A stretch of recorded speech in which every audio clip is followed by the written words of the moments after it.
Do you need encouragement to turn tragedies into your own triumphant life story? If so, this podcast is for you.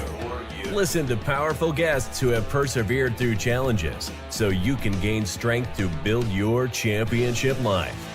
The host of Professor of Perseverance podcast, Dr. James Purdue. Hey, come on in. It's time for us to get started. Time to get some inspiration, motivation, something to fire us up. All right. You know, we're all going to go through something in life. And dadgummit, life don't come back around and get you again and go through it again. But on my podcast, here's what I want you to do. Grab one huge gold nugget and use that to help you pull yourself forward. And don't forget, help the person in front of you. Pay it forward. Don't take it to your grave. It's no good to you then. All right. Hey, grab your hot chocolate, your cocoa, get your, well, for me, it'd be a lot of Gatorade, okay? Or cup of Joe, and then let's go ahead and get started and enjoy the show. Hey, today, we got a gentleman here. He said that at one time he nearly wanted to end his life due to desperation, but he didn't, and we're glad he's here. He said that breaking point became his breakthrough. All right, so let's go and get started. Return. Thank you, show here, Anil. Hey, thank you, Professor. And it was November 2008, so 17 years ago. I was on Wow, the verge okay. of suicide. I'd lost everything in the stock market, the house, the cars, the savings, everything. And it was the worst time of my life, but it became the turning point. Oh, well, sorry to hear you got to the point of the suicide attempt. And I attempted suicide 3 times in 3 days. That's how bad I wanted out. And apparently God had a different plan for me, that I'm not done. You're not done. We need to spread our wings, spread our word to help the next people that's going to be listening. So I'm glad you're here. I'm glad you were a failure at that point. Hey, but anybody else, you know, if you're going through a desperate time and you feel that suicide, you feel like it's time to call the suicide hotline. I think it's 988. That's it. Just 988. And then call and talk to someone. You can lie about everything else. You don't have to give your name. You can give them the wrong name. Call yourself Mickey Mouse. All right. It doesn't matter. But be truthful what's going on with you so they know how to help you. Okay. But please seek help. If you don't want to talk to somebody on the phone, seek help with other professionals, a spouse you trust, a mentor, a coach, preacher, minister, somebody that you know you can trust and talk to. Don't get down that rabbit hole like Anil and I did so far. We're that desperate. So seek help. All right, Anil. Again, I'm glad you're here, buddy. So Thank you for inviting me. let's go ahead and get started. Go ahead and put us in where you think we're best to start off with you. So, November 2008, I was at a hotel and I was at a seminar, so I had to go and tell my wife. She was waiting for me in the bedroom, in the hotel room. So I said, honey, something really bad has happened. I've lost everything, the house, the cars, the Wow. savings, everything. And she looked up at me and she smiled. And I thought, what's wrong with you? Did you not hear what I said? She said, honey, I heard what you said. I thought it was something serious. What are you talking about? She said, honey, I thought you had cancer. I thought you were dying. You've been behaving strangely. I Hmm. don't care about the money. And I was shocked Yeah. because I thought that's what she wanted. She said, honey, I've never asked you for money. Then she said this. She said, you've made one big mistake. I thought, here we go. I knew it. I knew it. And she said, you haven't lost everything. You still have me, still have the kids, and we'll sleep in the streets if we have to. And that changed everything for me. I tell I you what, felt, it's a strong woman. yeah, I felt at peace. Yeah, yeah. Oh, I would too. Knowing that type of support is supporting me or guiding me, leading me with that type of support. Oh, yeah, I would definitely be on the other end of the spectrum then. Yeah. Yeah. So from there, she said, what do you love to do? And I said, I love to help people. She said, go help them. So I did. A friend of mine said, hey, Neil, why don't you do a seminar? You've helped me, you helped my wife. And I said, well, I'm not sure. He said, what are you not sure about? I said, well, what if no one turns up? And he said, well, look, Anil, if no one turns up, no one will know. And I thought, oh, okay, I'll do that. I There was you so go. That's a concerned good what other point. people were thinking. Yeah, that's a good point. Hey, if no one shows up, hey, no one knows, so that then no one's there. Hey, that's a good point. Okay, go ahead. Yeah, so I started doing events, 5 people, 10, 15, 20, 50, 100, 500, eventually 10,000 people. I wrote a bestseller book, TEDx, Fox News, Sky TV, ABC, NBC, iHeartRadio. But what I'm saying to people is this: be the best version of you, and I promise you, this too shall pass. You might be going through hell, you might be going through some very difficult times, but at the end of the day, the thing that changed my life was giving. In the moment you give, all the pain and suffering disappears. But you have to give authentically and not wanting anything back. So when Exactly. you give, you receive endorphins, you feel good. The person receiving the gift receives endorphins, they feel good. The person observing the gift feels good. So it passes on a long way. And you never know what other people are going through. An act of kindness could save someone's life. Oh, amen. Yeah, exactly.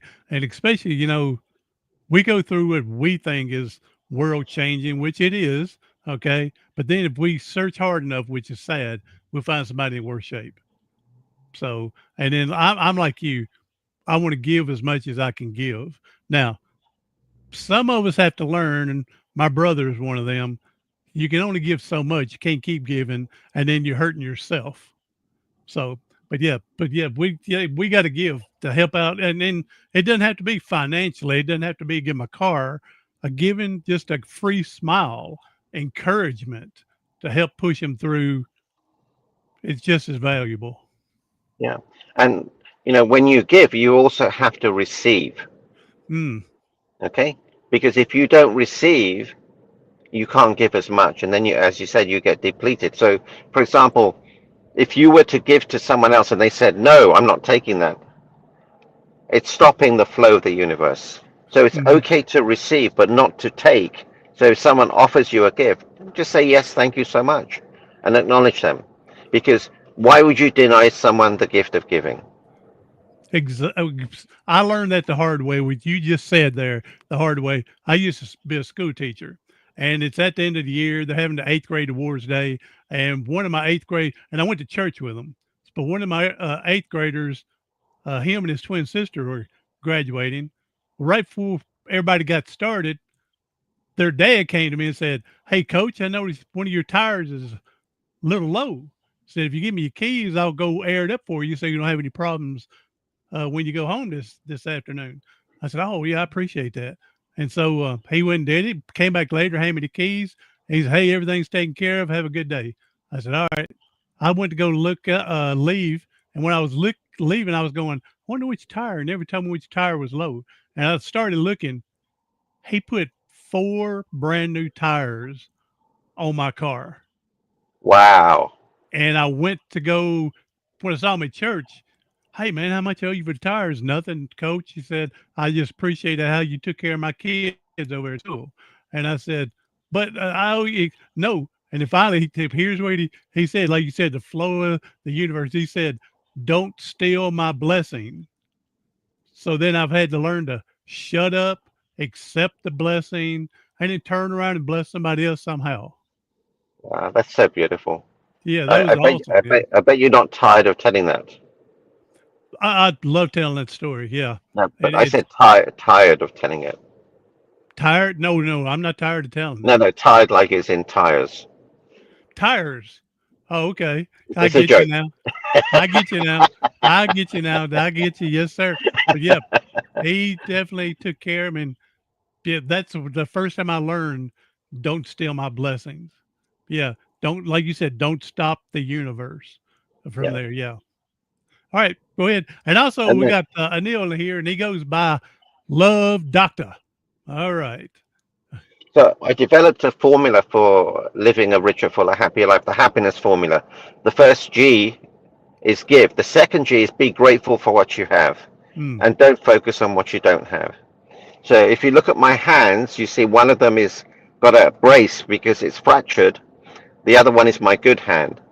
And I'm so grateful that it's healing. I'm grateful it's my left hand because I'm right-handed. So look at your hands. When was the last time you thanked them? Look at your heart, your eyes, your teeth, your skin, your liver, your kidneys, your feet. We take these things for granted. We would give anything to get them back, but we don't value them. You know, go around looking at things you can be grateful for. Your friends, your relatives, your family, your kids, your job, the seat you're sitting on, the car that you drive. Once you start being grateful, there cannot be any suffering. In the moment you are grateful, all the suffering and pain disappears. And the third G I developed, G times G times G, is you have to grow emotionally, physically, spiritually, mentally, and financially. If you do those three G's, your life will be completely changed. Get the triple G's going. All right. Yeah, I did. Sadly, it took me on being grateful, not taking for granted. It took me to have a spinal cord injury from playing football and being paralyzed for me to realize how ungrateful I was for not taking care of certain things. Yeah. And so now, like you said, I'm grateful for every time I can transfer out of bed into my chair and not hit the floor. Uh, you know, getting dressed, grateful that, like I said, my arm's as weak as can be, but at least I'm still doing something. So, yeah, very grateful. Yeah. Yeah. I'm like that. And again, we've mentioned giving, but definitely do the giving. So, and we got to grow as you're going on to better prepare, like you said, mentally, physically, spiritually, emotionally, all the whole package is got to grow. Yeah. And, whenever you're upset, one of those three G's drops. And then all you have to do is work out, is it giving? Is it gratitude? Is it growing? And then just work on the lowest one. Everything rises. Hmm. Yeah. I can say that.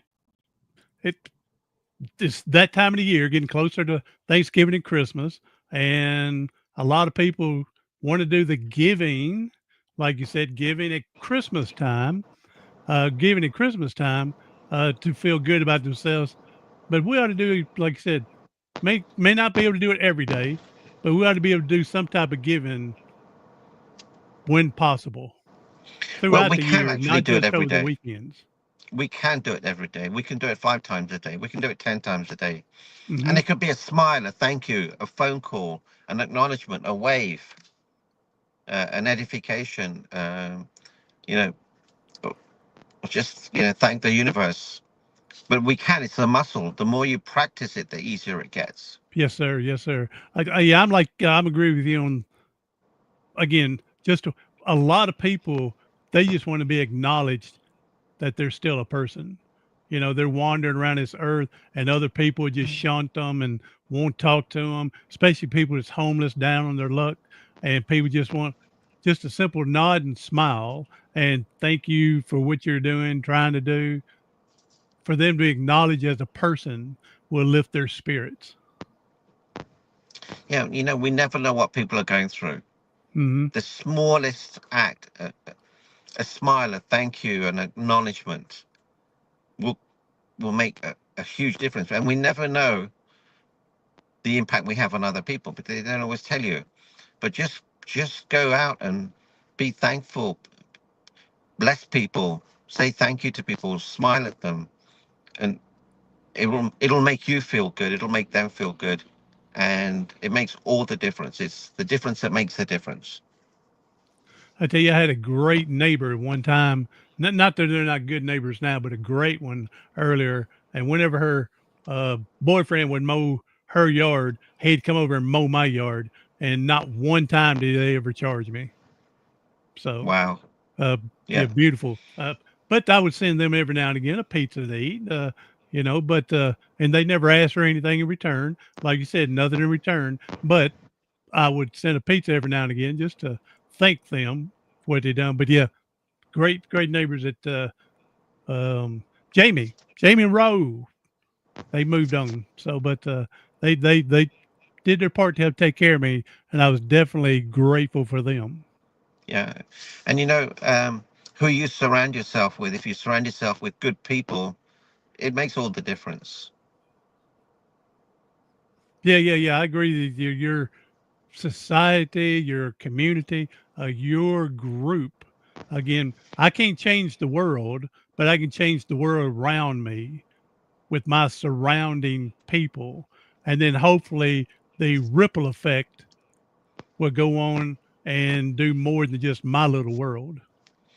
So I think you can change the world, and you do. You see, you're on this podcast, you're changing someone's life, and therefore you're changing the world. Hey, well, thank you. I appreciate it. And again, you're not the first to tell me that. I just stupidly just keep forgetting that. But yeah, you're true about that. Somebody on the other side of this big marble is going to get this podcast, and it's going to help. I mean, not me, because of you and you're telling your story. So that's one reason that I started this podcast after I survived my suicide attempt. Tried to YouTube and stuff like that. And then eventually I said, people are tired of hearing me talk. Let me help other people get their stories out so they can help other people that may not have heard them. Yeah, So that's beautiful. the reason I started this. And thank you for doing this. It makes a difference. Thank you, thank you, thank you. Yes, sir. All right, then. What was the title of your book? It's called Immediate Happiness. It's a manual on human behavior. You see, when we were born, we were never given a manual. We have to learn from our parents. And maybe they're not the best people to learn from. Mm-hmm. So I teach you how to, around forgiveness, letting go, about upsets, expectations. You see, the more expectations you have in life, the more upsets you're going to have. Yep. The more attachments you have in life, the more upsets you have. And also I agree there when you said, oh,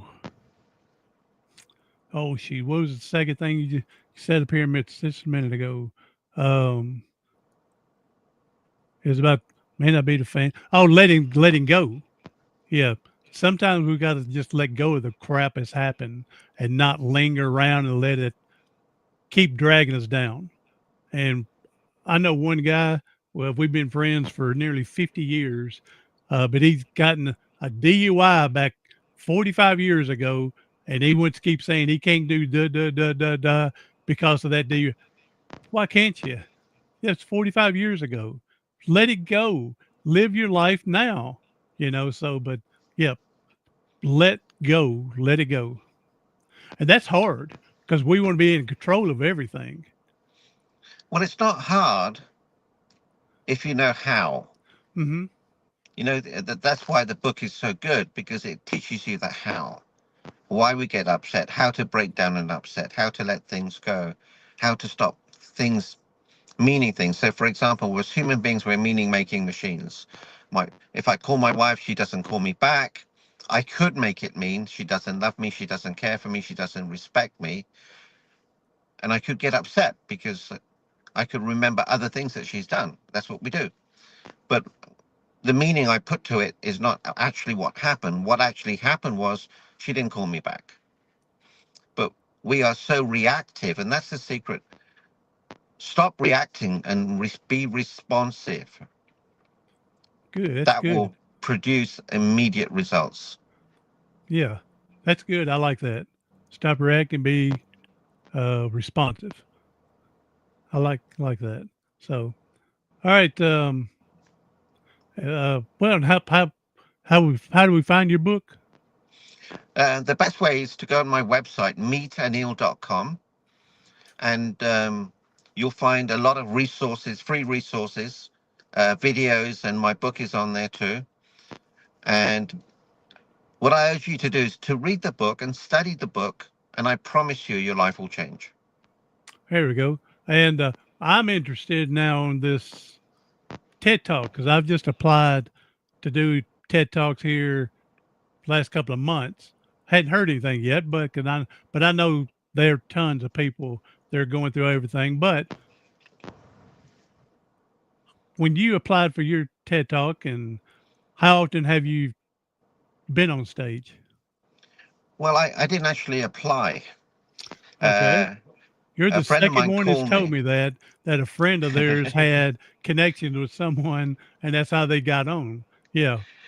So a friend of mine was running a TED show, and he said, "Anil, would you like to do a TED talk?" I said, "Sure, sometime next year." He said, "No, no, no, no, in 6 weeks." I said, "I can't do a TED talk in 6 weeks. That's impossible." Yeah. And he said, "Anil, we've been on the same stages. I know what you can do. You can absolutely do it." And I thought, you know what? If I wait, something could happen. So I said, "Yes, I'll do it," and I did. See, we have to learn to say yes to things, even though it's Mm. uncomfortable. When Yes. we say yes, magic happens. Yeah. Yeah. Actually, Yeah. you know what I'm going to do? I'm going to call him today and thank him for that. Yes. You need to definitely be the grateful one there on that, because I know other people that's applied and never heard anything, or months and months and months later, like you said, year and a half later, uh, may or may not, whatever it was. Yep, definitely be grateful for that. And go ahead and push my name over there too, and let him contact me so I can get Okay. on stage too. So I know I'm being beggy now. So, but So no, go there are ahead. I'm some sorry. rules. Sorry, I didn't want to interrupt you. There are some rules that I would recommend when you do your TED talk. Make sure they've got a good background, a top quality background. Make sure they've got good video facilities and good audio facilities. Okay. And make sure they've got good editing, because when you do a TED talk, you have to submit the edited versions within a certain time frame. If you don't do it, they're not going to produce it. Oh, okay. All right. Appreciate the info, the in information there. So, all right. Okay. Wow, this has been pretty good. So, now I got to ask the wife, okay, with her being so supportive and way she was early, um, was she brought up to be that positive, or she learned to be that way as life went on? I, I think we all learn as we grow older, and we learn when we have kids. We Hmm. grow tremendously the moment we have a child, or we grow tremendously when we know we're going to have a child.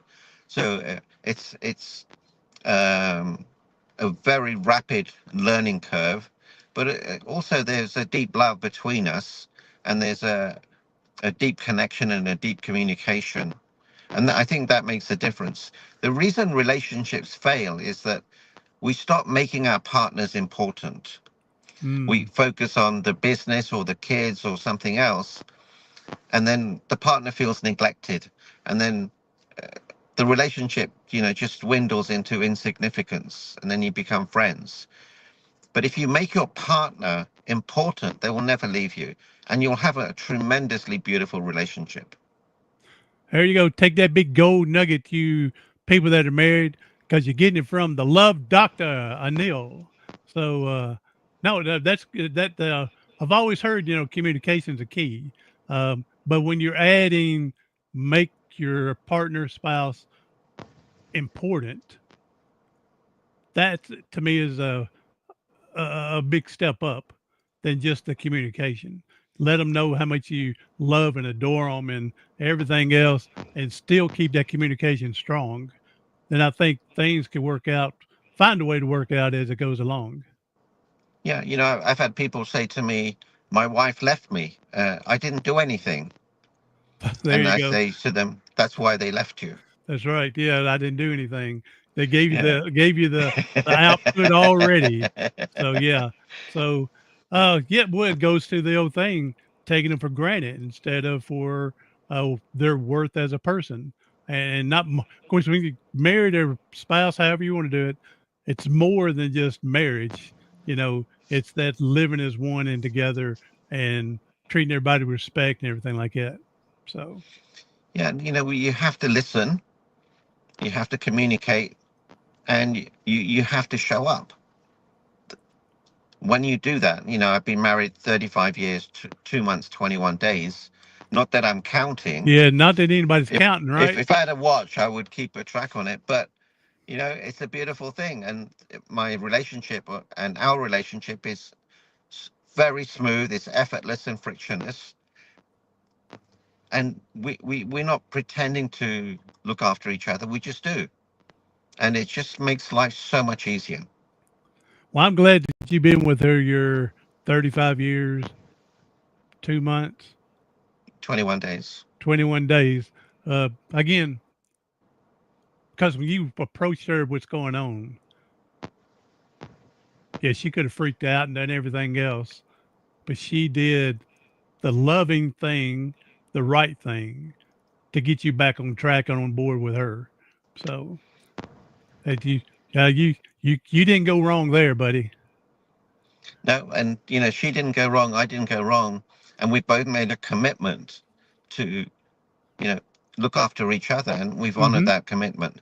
Not that we did it every single day of every year of our marriage, but, we're committed to living the best possible The best marriage possible life and and live. friends and communication and having fun and another important thing is just laugh at things. A lot of people are so serious they don't laugh enough. Yes. Yeah. Too serious sometimes. Yeah, Yeah. yeah, yeah, Sit back and go watch a comedy movie and just let your releases go and have time to, you know, to, to relax and figure things out. yeah. So, all right. Anil, man, I appreciate you being here, man. No, my pleasure. It's I been a hope you good. got great value. Oh, we have, and again, 100 years from now, I know people are tired of me saying this, but 100 years from now, someone's going to find this video because they say all this stuff's out there forever now, and so 100 years from now, Neil, someone's going to struggling, and they're going to hear your story, and they're going to go back to their spouse and make amends with them as well, and make things even better. So. Yeah, beautiful. Thank you for having me on the show. Yes, sir. Thank you for coming on the show. Hey, everybody. Anil, before we go now, give everybody your social media, how to grab you, get a hold of you. Yeah, the best way is to go to my website, meetanil.com. You'll find my Facebook, YouTube, Instagram, um, LinkedIn on there, and you can have access to my free videos. All right. And Google Love Doctor and look for Anil. How you say your last name? Gupta. Gupta. And that's Gupta. And then I'll put the links in the side in the notes for make it easier for people to find as well. So, all right. Anil, hey, appreciate you being here. We know that people are hurting and struggling. You can leave us with a powerful message to help us get through this. That'd be a blessing, buddy. Sure. This is the one thing that will make the difference. This is what I did. Be so amazing that you cannot be ignored. And if you are ignored, it doesn't matter because you're showing up the best version of you. So I have a 3-foot rule. Anyone who comes within 3 feet of me, I'm going to compliment them, thank them, have a conversation with them. Be so amazing. Be the greatness you are. And I promise you, your life will change. I like that at the beginning. Yeah. What'd you say at the very beginning? I forgot now. Be so amazing that you cannot be ignored. There you go. I love that. Be so amazing. That may be on my next T-shirt there, Anil. Be so amazing you can't be ignored. Don't forget to quote me though. No, I will. I'll put your name underneath there. That's there right. You go. You're the one that did this. Yeah. So that's a powerful that's a message in itself. A TED Talk. Yeah. Be so amazing you can't be ignored. That's your next book there, Anil. That's your next book. My next book is actually called The Heart Map for Love, and it's coming out in January. There you go. Congratulations with that next book. So, all right, everybody. Hey, Anil, thank you for being here. It's been a blessing, buddy. And definitely your story and the information that you gave is going to help people. So I'm blessed that you were able to have a wife to help you survive, and I'm grateful for her. So, and definitely grateful you're here. All right, everybody else, hey, share it out to someone else that needs some good gold. He tried more than one good gold nugget, a bunch of good nuggets to help out. So grab a couple of them and put a few in your pocket and use them at a different time. All right, everybody else, share it out. I'm Dr. James Purdue, the professor of perseverance. Do something today, tomorrow, something next week that's going to help you persevere past your paralysis.